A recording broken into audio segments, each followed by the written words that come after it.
Bonjour tout le monde, j'espère que vous allez bien. Aujourd'hui, on va tester des nouveautés. Je suis en train d'ouvrir les produits que je viens tout fraîchement de recevoir. J'ai commandé sur Sephora le nouveau fond de teint de Anastasia Beverly Hills, le fond de teint en stick. J'ai commandé aussi les nouveautés de chez Lancôme dans la gamme teint Idol, le bronzer et l'enlumineur en général. Enfin, pour beaucoup de produits que j'ai testés dans la gamme teint Idol, anti-cerne, fond de teint, enfin pas mal de trucs. J'adore cette gamme de produits. Donc on va voir si ces deux produits-là répondent à ce que j'attends. J'ai aussi une ombre à paupières en stick à tester avec vous que j'ai trouvé sublime au swatch en magasin, donc je voulais absolument l'essayer. J'ai des nouveautés de chez L'Oréal aussi pour les lèvres, des baumes teintés, c'est la grande mode des huiles à lèvres teintées, baumes teintés. Donc L'Oréal a sorti sa gamme, je crois, j'espère que je me trompe pas, mais il me semble que ce sont des nouveautés. Et on verra après voilà ce que je rajoute dans cette vidéo, si je rajoute des trucs ou pas. Donc je vais vous rapprocher de moi. J'ai déjà appliqué mes bases sur le teint et donc maintenant je vais tester ce nouveau fond de teint de Anastasia Beverly Hills. Il s'agit du Beauty Balm Serum Boosted Skin Tint, donc baume sublimateur crème teintée avec sérum. J'ai pris la teinte numéro 7 et ça a l'air, en tout cas au stick comme ça, swatché sur la main. Bon, ça a l'air très léger en termes de couvrance et surtout très riche au niveau de la texture. Donc je vous avoue que j'ai un petit peu peur pour ma peau mixte, surtout avec la saison actuelle, c'est-à-dire que nous sommes en été, qu'il va faire chaud et que je vais beaucoup transpirer. Donc je sais pas, après des fois ça veut rien dire, des fois ça se comporte merveilleusement bien sur la peau. Alors eux ils conseillent de travailler ça au doigt, c'est-à-dire de commencer par l'appliquer au centre du visage. Attendez, il faut que je vous zoome à fond et que je coupe mon téléphone. Je vais peut-être pas en appliquer plus que ça pour l'instant. Ça va peut-être être un peu clair en fait pour ma peau. Donc ouais, ils disent d'appliquer ça au doigt, que c'est un produit qui est infusé de soins. Vraiment, apparemment, il y a une formule unique au niveau des soins dans ce produit. Ça va unifier la peau, avoir un rendu hyper naturel. Je pense qu'on va vraiment être sur un produit no make-up en fait. Un truc légèrement unifiant. Clairement, on aura une couvrance légère. C'est vrai que ça s'applique hyper facilement quand même. Et finalement, une fois étiré sur la peau, je pensais que ça serait plus... C'est un peu clair. Hein. Je pensais que ça serait plus gras que ça. Je trouve que voilà, ça se comporte bien mieux que ce que je pensais en voyant le swatch sur ma main. C'est vrai que ça s'applique vraiment facilement. Alors au doigt, c'est pas quelque chose qui va glisser sur la peau. Ça fusionne avec la peau, ça se fond sur la peau et la matière s'étire bien et se travaille bien. Alors, peau mixte à grasse, écoutez bien ce qui va suivre. Je pense que ça va vous faire fuir, mais genre... Ah Dans les ingrédients principaux, vous avez huile de coco, aide à réparer la peau pour un teint rayonnant, beurre de karité, contribue à hydrater, adoucir la peau, huile de marula, je sais pas comment on dit, ces oxydants puissants aident à nourrir la peau, huile de graines de jojoba, contribue à apaiser, à hydrater la peau. Non, vraiment, On va voir. On va voir. Bon, écoutez, j'ai appliqué sur la première moitié de mon visage. C'est, comme je vous dis, moins gras que, que ce qui est annoncé au swatch et quand je lis la description du produit. Ça va, ça me fait pas flipper pour l'instant comme texture, en tout cas au niveau de ce que j'observe sur ma peau. Je trouve qu'il y a un petit effet blur, c'est très léger au niveau de la couvrance effectivement. Ça dégage une lumière légère finalement, vous voyez, malgré tous ces ingrédients nourrissants, hydratants, gras, tout ça, toutes ces huiles et ces beurres. Ça aurait pu m'apporter un effet beaucoup plus peau crémée, peau avec un effet glass skin, tout ça. On va voir après comment ça évolue. Mais c'est vraiment, c'est vraiment une couvrance légère comme je vous dis. Un produit un petit peu no make-up en fait, mais hyper facile à appliquer, à travailler. Si vous aimez, après on va voir la tenue évidemment, s'il s'avère que ça tient bien, si vous aimez les produits simples et rapides à utiliser pour des matins pressés ou quoi, ça peut être une option. Je suis agréablement surprise, je m'attendais à ce que ce soit un peu plus compliqué que ça, je vous avoue. Et c'est fin hein, comme texture, c'est pas du tout... Effectivement c'est un baume au niveau de la texture, mais c'est pas du tout épais. Donc je vous fais un zoom pour que vous puissiez voir le rendu vraiment de près sur ma peau. Je trouve qu'il y a un bel effet, un petit peu, légèrement floutant comme je vous dis. Zéro effet de matière. C'est vrai que la texture est vraiment ultra fine sur ce produit. Je suis assez contente globalement du rendu sur mon teint. Juste petit détail. J'ai un tout petit effet de matière sur mon aile du nez. ici, comme si c'était un petit peu plus sec sur cette zone-là. C'est pas une catastrophe, mais vous savez, ça me le fait avec certains produits teints, des fois quand ça fonctionne pas à 100% sur ma peau. J'ai comme envie de gratter sur les ailes de mon nez comme si ça me faisait un petit peu peler. Alors peut-être que, je sais pas, j'ai posé mon rétinol avant-hier, donc il y a peut-être un petit effet par rapport à ça, je sais pas. Là, c'est pas parfait sur le reste du visage, c'est vraiment très très beau.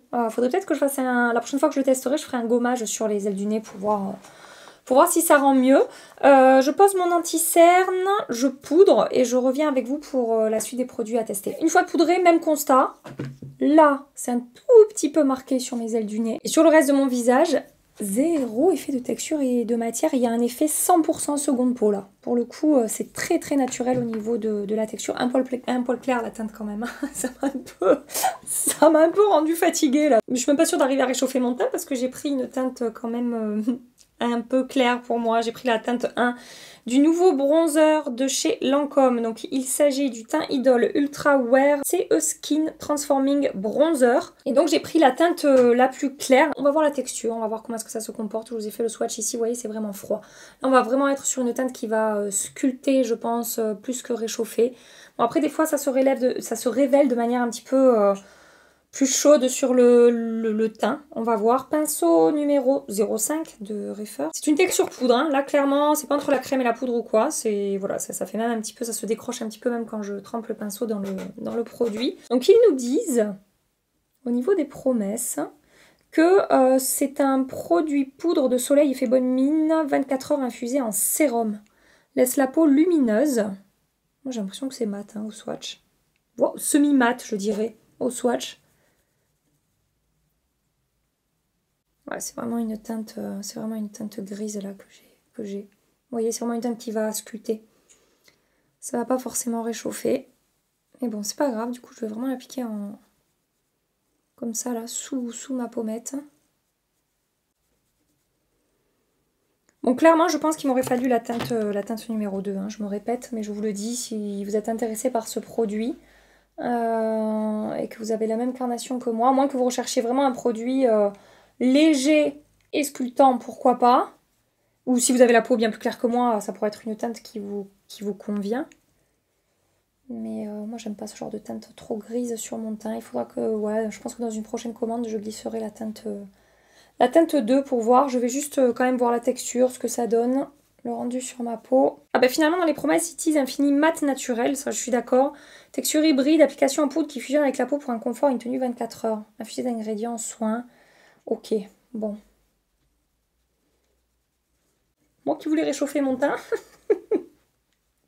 C'est réussi les amis, vraiment. Bon après ouais, c'est très très fin.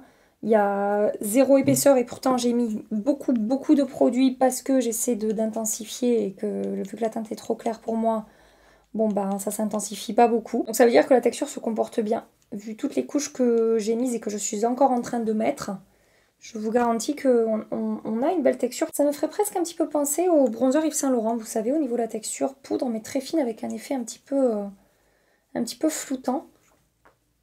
Ça pourrait être le même genre de produit, en fait. Dans la même gamme qui vient tout juste de sortir chez Lancôme, j'ai pris le CE Skin Transforming Highlighter en teinte 2, Medium Glow. Là, on a une texture un petit peu plus hybride entre la crème et la poudre, ou le gel et la poudre. C'est plus fondant sous le doigt, moins de poudre que le bronzer pour le coup. La teinte 2 va bien m'aller, donc je suis plutôt contente là pour le coup de mon choix. Je vais tester ça pour commencer au pinceau. Donc on est encore sur une texture, enfin une formule infusée de soin. Riche en micro-nacre, capte la lumière pour un rendu éclatant aux multiples réflexions. Formule qui fusionne avec la peau, assure une tenue durable pendant 24 heures. Alors sur cette teinte 2, il y aura un effet un petit peu doré sur ma carnation. Ouais, c'est beau là, bronzer et enlumineur les deux ensemble là. Ça prend forme sur le teint. Effectivement, très très jolie texture qui a complètement fusionné. Il n'y a pas du tout d'effet épais, il n'y a pas du tout... voilà, ça n'a pas marqué ma peau, ça s'est bien fondu sur ma peau, ça c'est très très joli. Après au niveau de son rendu, voilà, c'est un highlighter, c'est-à-dire qu'on va avoir des toutes petites particules de lumière. Eux, ils parlent d'effet micro-nacre, c'est exactement ça. Je crois que je préfère l'application au pinceau, ça me permet de mieux faire fusionner la matière avec le maquillage en dessous. On peut moduler, je trouve que j'arrive à intensifier la lumière au fur et à mesure. Je sais pas si vous arrivez à voir. En tout cas voilà, on a une jolie texture. Après vous dire que j'ai jamais vu ça en highlighter sur ma peau, que voilà, il y a quelque chose de révolutionnaire sur cette formule. Non, j'ai d'autres highlighters comme ça déjà dans ma collection quoi, vous voyez. Catégorie blush, je vais faire un petit test avec vous. J'ai envie de mettre 2 produits en compétition, produits luxe et produits petit prix. Parce que en réfléchissant à des alternatives à ce blush là de chez Armani, vous savez à quel point j'adore ce blush, j'arrête pas de vous en parler ces derniers temps. J'ai pensé peut-être à une alternative qui pourra fonctionner, donc on va voir ensemble. Je vous ai dit que dans mon panier pour les journées gold, j'avais glissé la teinte la plus claire, je l'ai reçue. Je suis joie. Alors attendez, je vous ai pas dit, ce sont les Luminous Silk Cheek Tint Encre à joues et la teinte la plus claire que j'ai reçue, c'est la teinte 53. Regardez, c'est vraiment très très clair, c'est pour faire des mélanges, hein, comme je vous avais expliqué, c'est pas pour l'utiliser seul sur ma peau. Mais je sais pas si je vais utiliser cette teinte pour faire mon mélange, je pense plutôt que je vais mélanger ces deux-là pour me rapprocher le plus possible de l'autre teinte que j'ai à vous présenter. Donc la foncée là, c'est la teinte 65, et l'autre teinte que je vais mélanger, c'est la teinte 50.5. Bon, ça sera pas exactement la même teinte, mais c'est pas grave, moi c'est surtout encore une fois au niveau de la formule que je vais essayer de me rapprocher. Donc... j'ai fait mon petit mélange ici. Je prends mon pinceau numéro 7 de It Cosmetics. Je travaille d'abord le produit sur ma main. Et je vais tapoter ça sur ma joue. J'étire pas comme ça, hein. Vraiment je viens tapoter, faire fusionner la matière avec les produits que j'ai appliqués en dessous. Bon, le bronzer est tellement léger que le blush a complètement bouffé le bronzer. Hein. Oh, qu'est-ce que je l'aime ce blush, qu'est-ce qu'il est beau. Donc de l'autre côté, le produit que je pense être probablement, vu sa texture et son rendu sur la peau, une alternative à ces blushs Armani, ce sont les blushs de Beauty Bay. Je vous en ai beaucoup parlé, les liquid blush. Ils ont sorti des nouvelles teintes, il me semble. Hein. J'ai pris la teinte Sorbet. À chaque fois que je vous en ai parlé, je vous avais dit qu'on était sur une texture un peu surprenante quand ça sort du tube. C'est liquide et à la fois comme velouté. Comme presque si c'était entre mousse, velours, liquide. Et je trouve qu'une fois travaillé, ça peut se rapprocher vraiment de ce qu'on obtient avec les blushs Armani. Pinceau propre numéro 7. Je vais aller piocher pareil, d'abord sur ma main, travailler sur ma main le produit.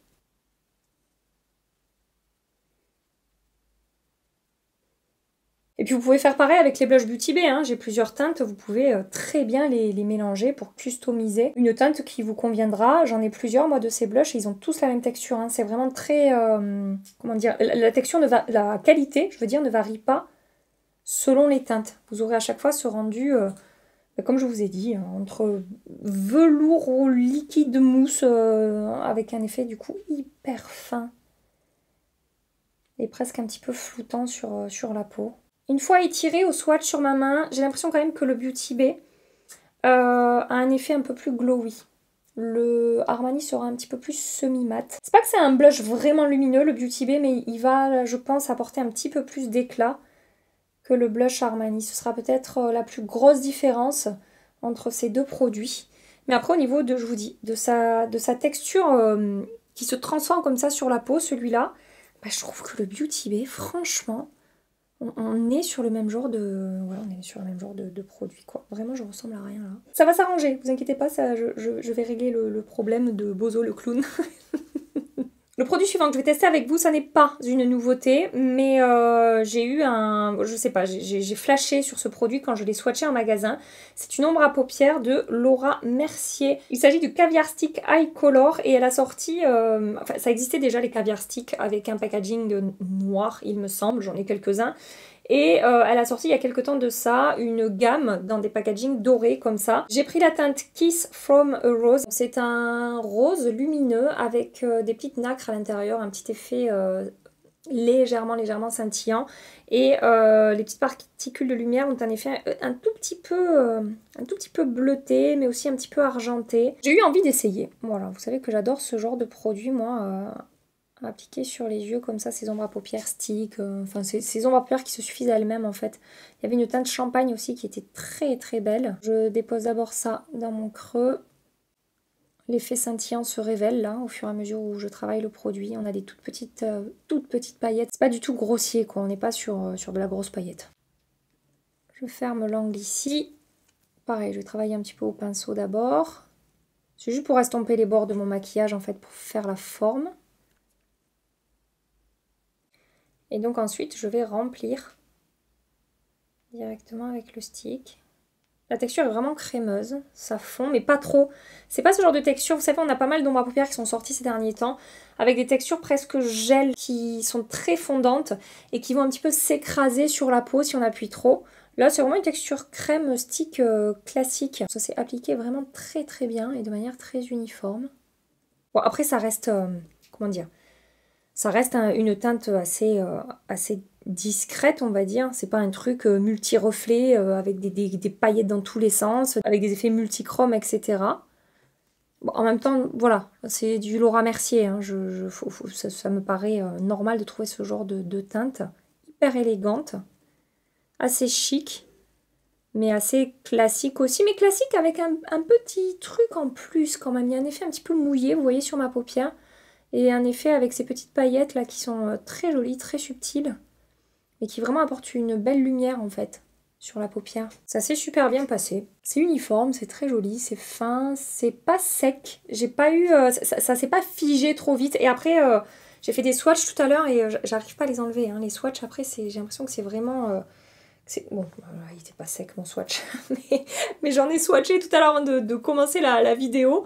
Et voilà, une fois que c'est figé, après j'ai l'impression que ça bouge plus. Et ce qui vient de se passer là, ça appuie ce que je suis en train de vous dire, c'est-à-dire que c'est pas une texture qui sèche à 10 000 à l'heure non plus. Donc on a le temps de travailler le produit, voilà. Mais j'ai l'impression qu'une fois que c'est figé, après, bah, ça va vraiment rester en place.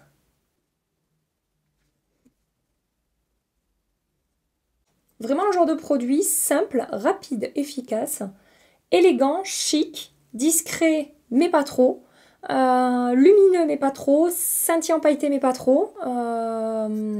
Ouais, c'est très joli, c'est très élégant, j'insiste, je répète. Hors caméra, j'applique liner poudre avec un fard noir et du mascara. Et je reviens avec vous pour produit lèvres. Dans ma commande de Gold, j'ai commandé, c'est pas ce que je vais utiliser aujourd'hui, mais je vais quand même vous le montrer. J'ai commandé, grâce à Cathy, je vais dire, un rouge à lèvres de Make Up by Mario. Elle m'a vendu du rêve en me parlant de ces rouges à lèvres, donc j'ai vraiment eu envie d'essayer. Je vous en avais parlé dans ma vidéo, justement, recommandation journée Gold. Je vous avais un petit peu partagé mon panier. Et en vous parlant de ce produit, j'ai reçu quelques commentaires et quelques messages sur Insta où vous m'avez dit, Gabi, fonce, ces rouges à lèvres sont merveilleux. Ce sont les Super Satin Lipstick. J'ai pris la teinte 917. Je sais pas pourquoi quand ces rouges à lèvres ils sont sortis, j'ai pas été plus attirée que ça. Et bon, apparemment, je rate quelque chose. La pigmentation a l'air vraiment dingue. Dingue. Ça a l'air hyper crémeux. Cette teinte est magnifique. Je pense que je testerai ça plutôt sur Insta. Le packaging aimanté, très beau également. On est sur un joli truc là. C'est pas mal du tout. Waouh, c'est vraiment crémeux pigmenté. Et la teinte, c'est le genre de teinte que j'adore. En nouveauté, j'ai quand même envie de tester ces nouveaux baumes à lèvres de L'Oréal, qui sont les Glow Paradise. On est sur ce genre de produit hydratant, nourrissant, légèrement teinté, avec un joli glow. Voilà, comme je vous ai dit, hein, c'est la grande mode de ces produits. Il nous en sort de partout. Dans l'ordre des swatchs, ici, vous avez 112. Ici 642 et ici 191. J'ai envie d'utiliser la teinte 191. C'est la plus rosée des trois. Je pense que ce serait celle qui sera le plus accordée à mon make-up aujourd'hui. Les rouges à lèvres, c'est compliqué. Il ressort moins rose sur mes lèvres parce que j'ai déjà les lèvres un petit peu teintées. J'ai presque un doute que je me suis trompée de teinte. Non, je ne me suis pas trompée de teinte. Regardez comme il est rose sur ma main et pêche sur mes lèvres. C'est fou, hein? Texture vraiment huile à lèvres. Moi, j'aime bien quand c'est un peu plus costaud, quand c'est un peu plus crémeux, onctueux. On n'est pas sur quelque chose de légèrement teinté en transparence. Ça a quand même voilà, déposé une teinte qui se voit sur mes lèvres. Et concernant sa lumière, voilà, ça dégage un petit peu de lumière. C'est pas très glossy. J'ai des encres à lèvres ou des baumes à lèvres, comme ça, rouge à lèvres soins qui sont quand même plus lumineux. Pour vous faire un point par rapport à ce que j'ai testé aujourd'hui, je ne sais pas si j'ai grand chose à rajouter. J'ai toujours ce petit effet de matière très léger mais que je vois dans mon angle du nez ici. Est-ce que vous le voyez qu'il y a un petit effet légèrement, c'est vraiment très très léger, mais il y a un petit effet sec aile du nez. Après sur le reste de mon visage, pas d'effet de matière. Sur l'enlumineur Lancôme, on a cet effet un petit peu nacré, mais une très belle texture. Sur les deux blushs, très très belle texture des deux côtés. Alors l'ombre à paupières, j'ai fait une connerie. Je me suis foutue du mascara et j'ai gratté un petit peu pour enlever le mascara. Et quand j'ai voulu réappliquer un petit peu d'ombre à paupières, ça a déconné. Et en fait, je pense qu'une fois que c'est figé, on ne peut plus moduler le produit. Parce que c'était nickel, c'était parfait, c'était uniforme, ça n'avait pas bougé. Et là où j'ai retapoté un petit peu de produit, bah, ça devient un petit peu cacafouillard. Ça m'a fait un effet de matière et ça m'a un petit peu déplacé la matière. Je pense que une fois que c'est sec, il ne faut pas en réappliquer par-dessus. Parce que le rendu était vraiment très très beau avant que je fasse ma connerie. Bref. Et le bronzer, le bronzer, je pense qu'il va vraiment falloir que je commande une autre teinte pour pouvoir vous en parler un petit peu mieux. Voilà, je crois que j'ai fait le tour de ce que j'ai testé aujourd'hui. Je reviens ce soir, alors ça sera une petite journée. Parce que j'ai filmé tard, j'ai reçu ce colis tard. De toute façon, comme d'hab, on est sur un crash test. Je continue les tests. On en reparle d'ici quelques jours, sur Insta, ici, peu importe. C'est un petit peu le mécanisme de mes vidéos. On crash test ensemble, on se fait une première idée, on voit un petit peu ce que ça donne. Et puis après, moi, en off ou sur Insta, je continue les tests. Et après, je vous fais un retour plus complet, plus définitif sur les produits que j'ai testés. Écoutez, je vais passer ma petite journée, je vais commencer à faire le montage de ma vidéo et je reviens tout à l'heure. Ça fait 7 heures que je porte le maquillage, je vous ai dit que ce serait une petite journée, j'ai quand même réussi à faire tirer un petit peu plus que prévu et j'ai fait une séance de sport de 40 minutes. Donc je pense que quand même, c'est une bonne épreuve pour le fond de teint aujourd'hui. Je n'ai pas fait de retouche, bon. Je brille quand même pas mal sur ma zone T, en particulier sur mon front. C'est la zone un petit peu compliquée en ce moment, mon front au niveau des brillances. Si je devais ressortir de chez moi, retouche obligatoire. Par contre, au niveau des effets de matière, il n'y a rien du tout sur ma peau. Toujours le même petit effet autour du nez ici. Mais ça s'est pas séparé de ma peau. J'ai pas d'effet de texture sur le contour de ma bouche ici où je peux en avoir de temps en temps selon les produits. Sur les joues et tout a bien tenu en fait. C'est un produit je pense avec lequel je devrais faire 2-3 retouches dans la journée. En tout cas sur les journées où il fait chaud comme aujourd'hui. Il fait chaud clairement. Et puis je vous dis j'ai fait du sport et j'ai pas fait de retouche donc quand même je suis peut-être un petit peu difficile avec le produit. C'est pas du 100% aujourd'hui mais ça reste quand même mieux que ce que je pensais. Ça s'est quand même relativement bien passé. Il faut que je continue les tests. Comme je vous ai dit je ferai un petit gommage là et je retesterai voir si ça change quelque chose ou pas. Blush, bronzer, highlighter, ça a très très bien tenu malgré la séance de sport. Des deux côtés, vraiment, il n'y a rien à dire au niveau de la tenue. Tout est en place, ça n'a pas craquelé sur ma peau, ça fait pas épais, ça fait pas sec. C'est bien, c'est vraiment bien de ce côté-là. Et l'highlighter, il y a quand même des petites particules doré sur mon teint. Peut-être la teinte numéro 1 aurait été plus adaptée à ma carnation, je sais pas. Ou peut-être qu'il n'y aurait pas eu ces petites particules dorées. J'essaierai d'aller voir en magasin. En tout cas, au niveau de la tenue, c'est bien parce que même en fin de journée, ça n'est pas craquelé, ça fait pas sec ni quoi que ce soit. Mais je trouve, je sais pas, j'ai l'impression qu'en fait, les particules de lumière ressortent plus ce soir que ce que j'ai pu voir ce matin. Enfin, ce matin. En début d'après-midi, là, quand j'ai appliqué le maquillage. Mais les blushs des deux côtés, c'est très très joli. Je crois quand même que j'ai une préférence pour le Armani. Je trouve ma peau encore plus jolie du côté du Armani que du côté du Beauty Bay. Le Armani, je sais pas, il y a vraiment quelque chose de spécial dans ce blush, je trouve. Plus je l'utilise et plus je l'aime. Et je l'ai aimé beaucoup déjà la première fois. Pour vous dire à quel point je l'aime. Sur mes yeux, bon, ça a tenu. C'est pas du 100% non plus. Après, comme je vous ai dit, j'ai fait une connerie. Il faudra que je reteste. Parce que vraiment après, quand ça se... Bon là, je vais frotter sur mon œil. Hein, mais vraiment, ça se fige et ça sèche. Et je pense que c'est là que j'ai déconné. C'est de réappliquer par-dessus de nouveau l'ombre à paupières. Et ça fait, voilà, ça a fait bouger. Ça a fait de l'effet de matière. Et il va falloir que je réessaie. Je vous en reparlerai. Et le rouge à lèvres, le baume à lèvres L'Oréal. Écoutez, ça tient pas des masses. Et pour le comparer par exemple, laissez-moi l'attraper, au baume à lèvres de chez NYX par exemple, je préfère largement ceux de NYX pour la texture, pour la tenue, pour voilà, la manière dont ça se comporte sur les lèvres. Vraiment, entre ça et ça, pour moi, il n'y a pas photo. Les Fat Oil Slick Click de NYX sont vraiment au-dessus. Je vais continuer les tests, c'est pareil, mais je vous dis, là, pour moi, c'est pas quelque chose qui m'emballe vraiment. Voilà pour les retours que je voulais vous faire ce soir. Et là, vous voyez, j'ai fait ma retouche. Je mets à fond, non, pas du tout. J'ai fait ma retouche sur le produit Anastasia sans réappliquer de produit. Et encore une fois, je suis agréablement surprise de voir comme c'est de nouveau tout fondu sur ma peau. Hyper naturel, encore effet seconde peau, sans que ça ait marqué mes pores, sans que ça fasse épais ou quoi. Mais bref, on en reparle. Voilà, c'était mon petit point du soir. Si vous avez testé certains de ces produits, je vous attends dans les commentaires pour savoir ce que vous en pensez. Je vais vous laisser ici pour aujourd'hui. Il est tard ce soir, il est temps que j'aille me démaquiller, me mettre au lit. J'espère que ça vous a plu. J'espère que vous avez passé un moment sympa ici. Si c'est le cas, merci de liker cette vidéo avant de partir et de vous abonner pour ne pas manquer mes prochaines publications. En attendant, je vous fais des milliards et des milliards de bisous. Prenez soin de vous et à très bientôt. Bye bye.